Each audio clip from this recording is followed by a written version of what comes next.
Quelle horreur, Faustine Bollard violemment attaquée. Sur Instagram, Faustine Bollard a partagé les messages assassins d'une internaute. Encore une fois, l'animatrice a choisi de réagir sans agacement et avec un calme exemplaire. Dans notre ère numérique, partager un moment léger, une tenue, une escapade, un simple look, peut parfois susciter des réactions inattendues, voire blessantes. On est toutes déjà passées par là. Un commentaire à Seb, un message qui tombe comme un cheveu sur la soupe. Pour Faustine Bollard, animatrice au ton empathique et à l'image soignée, ces petites piques ont pris un peu plus d'ampleur ces derniers jours. Et pourtant, elle a su les retourner en éclats de rire, alors qu'elle traverse une période personnelle délicate. Tout a commencé avec une story d'apparence anodine. Faustine, relax, porte une paire de Birkenstock et un look casual par excellence. Simple et décontracté, il a pourtant déclenché un message sec et sans ménagement de la part d'une internaute. Quelle horreur, a-t-elle lancé, s'octroyant le droit de donner son avis sur les choix vestimentaires de l'animatrice.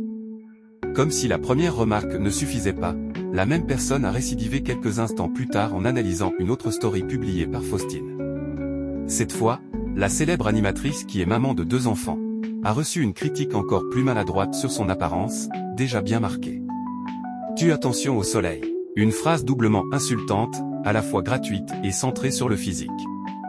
On imagine aisément que ce genre de remarque pourrait ébranler n'importe qui, surtout en ces temps où l'image publique et la vie privée sont souvent en équilibre fragile. Pas question pour l'animatrice de se laisser pas atteindre. Plutôt que de riposter ou de laisser cet échange laminer, Faustine Bollard a choisi la voie la plus gracieuse, le sourire et l'autodérision. En partageant les captures d'écran de ses remarques, la jolie brune a d'ailleurs retourné la situation à son avantage, montrant l'absurdité des remarques de l'internaute et prouvant que la meilleure réponse à la méchanceté, c'est peut-être l'humour. Ce petit épisode aurait pu sembler futile, si ce n'était un contexte personnel délicat. En effet, Faustine traverse, depuis peu, un important tournant de vie.